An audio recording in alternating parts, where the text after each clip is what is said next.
Hello friends, welcome to my channel. নতুন গলার design বানাবো। প্রথমে আমরা লেস নিয়েছি এবং কি ফ্লেট বানিয়ে নিয়েছি। লেসের পাশাপাশি ফ্লেট হবে। কামিজের বডির সামনা পার্ট নিয়েছি। এখন গলার মাপ দিব। গলার ডিপ 7.5 ইঞ্চি। স্কেল দিয়ে দাগ দিয়ে নিব। স্কেলের দাগ দেওয়া হয়ে গেল, এখন আমরা কেটে নিব। দাগে দাগে সমান করে কাটতে হবে। কাটিং হয়ে গেল, এখন আমরা সমান করে বসিয়ে নিব।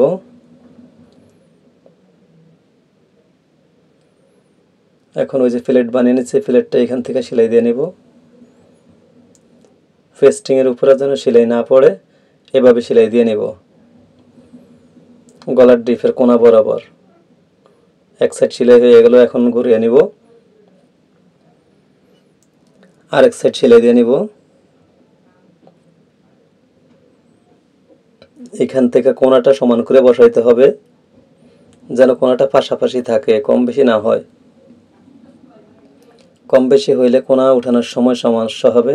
এই যে কাপড়টা কাইটে দিতেছি, দোনো সাইডের কাপড় কাইটে দিলাম। এখন ফ্লেট উল্টিয়ে নিব। উল্টা পিঠ থেকে বাঁ ফিরে নিয়ে আসলাম। এখন কোনাগুলো বসিয়ে দিতেছে। কোনা বসানো হয়ে গেলেই আয়রন করে নিতে পারেন কিংবা নখ দিয়ে সমান করে নিতে পারেন। এখন লবে লবে চাপ সেলাই দিয়ে নিব, যেন ফ্লেটটা বৈশা থাকে। ছোট ফ্লেটটা বড় ফ্লেটটার নিচে দিয়ে চাপ সেলাই দিতেছি। দোনো সাইড এক সমানে লবে সেলাই দিতে হবে। লবে সেলাই দেওয়া হয়ে গেল, এখন আমরা লেসটা নিব।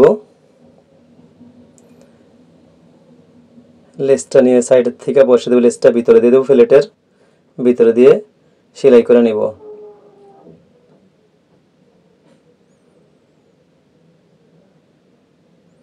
এক সমান রাখতে হবে। এখন এখানে কাইটা দিব।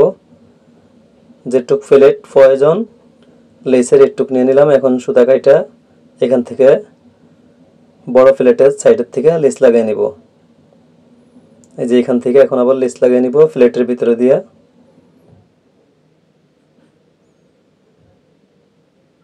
এক সমান রাখতে হবে, লেস কম বেশি রাখা যাবে না।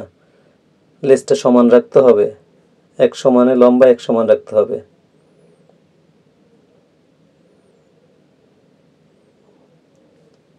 ফ্লেটটা আমরা ছোট করে ভেঙে দিতেছি। আপনি চাইলে ফ্লেটটা বড় দিয়ে লেস বেশি করে দিতে পারেন, আমরা এখানে ছোট করে দিতেছি।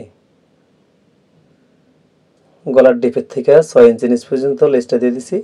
আপনি চাইলে 15 ইঞ্চি পর্যন্ত নামাইতে পারেন কাঁধের থেকে। এটা নামানো হয়েছে 13 ইঞ্চি।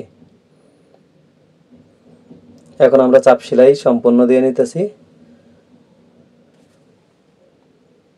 এখানে একটু কোনা আছে, কোনাতে সেলাই দিয়ে নিলাম। এইভাবে আপনারা সেলাই দিয়ে নেবেন, তাহলে আয়রন করার সাথে সাথে সুন্দর হয়ে বসে থাকবে।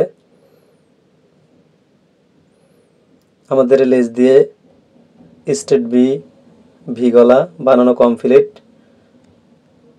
আমাদের ভিডিওটি ভালো লাগে যদি আপনাদের কাছে, তাহলে শেয়ার করে, লাইক দিয়ে, কমেন্ট করে পাশে থাকুন। আর সাবস্ক্রাইব করতে ভুলবেন না। আর ফেস থেকে দেখলে ফেসকে ফলো দিয়ে রাখুন। সবাই ভালো থাকবেন, সুস্থ থাকবেন। আল্লাহ হাফেজ।